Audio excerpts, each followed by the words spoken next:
new album from Ringo Starr, country album called Look Up. Did a listen to the whole album in its entirety as a once through, and it's a great album. I will say country, maybe. So this is country almost as much as maybe like Tom Petty's Wildflowers is country, I would say. What really makes this country is two things.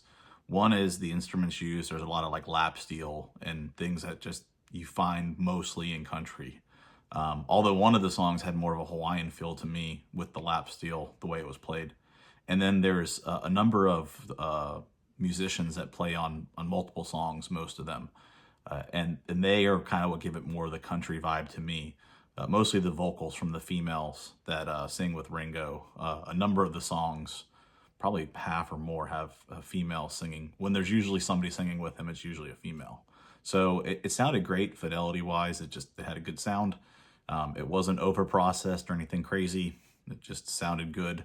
Ringo has like an echo in his voice on most of the songs, and that is super normal to how I hear him. I've listened to probably him live, his live stuff, like with his All-Star Band, more than I've listened to other stuff of his, and he sounds just like he does live. It sounds very, very similar to that. So, I mean, yeah, I think it sounds awesome.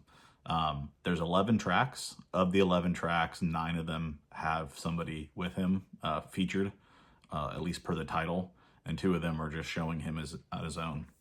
Again, I said there's a number of people.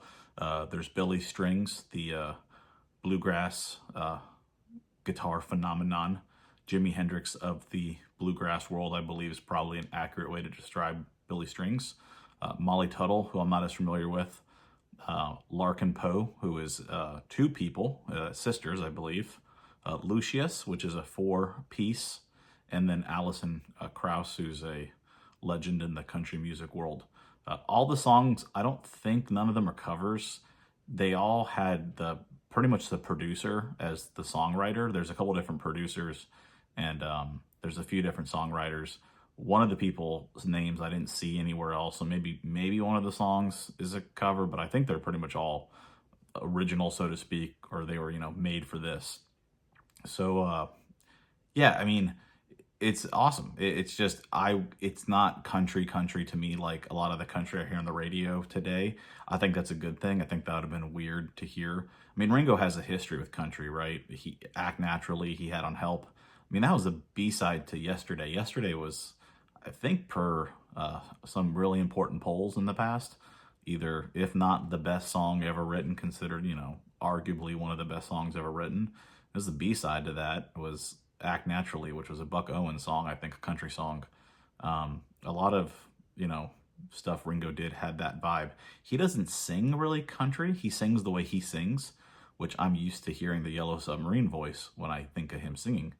But it lends itself well. Like, again, it's like not like he hasn't done country stuff before. But I'm going to do a whole track-by-track review, talk about each song in a little bit of detail, what it sounds like, and there will be a link for that video in the description. So if you want to check out more on this and see a little bit about each song, check it out there.